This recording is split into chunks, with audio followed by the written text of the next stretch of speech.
Hello everyone, welcome to another Premiere Pro tutorial. In this tutorial, I will show you how to add a motion blur effect or ghost effect to your videos. So let's get started. So first of all, as you can see, I have my video right here. So what I would do is I would just zoom in like this, just so you can see it.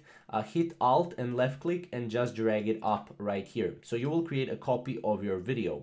Now what you will need to do is you will need to select where your ghost effect will take place. So as you can see, my ghost effect, I want it to be right here, so I can just go and drag this right here, and I want it to end right here, as you can see. So let me just drag it right here. So right now I have this right here. So what I can do here is I can go right click, go to speed duration, and I can make it 25% right here. So click OK.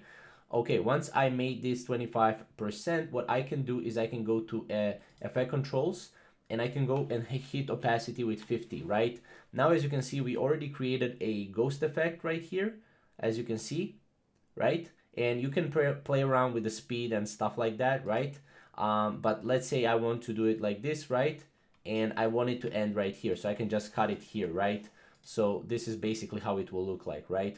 Okay, now what I can do is I can go to effects, I can go to dissolve, cross dissolve, and just put it on the end and at the start of the video right here to make it a little bit more smoother, right?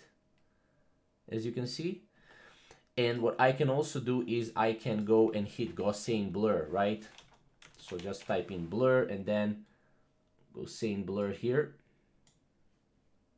And I can go to effect controls and I can make blurriness, just a little bit right here. Blurriness can be, for example, 25% or maybe even, even more. So yeah, you can play around with it. So click 25% here. And as you can see, this is how the end effect looks like, right? But this is pretty much really good for fast-paced videos, not really slow-paced videos like this one, right? Because it will look much better, right? Now you can play around with it to make a little bit better look, but this is pretty much how to add a motion blur effect in Premiere Pro. So if you have any questions or comments, comment down below, and we'll see you in the next video as always.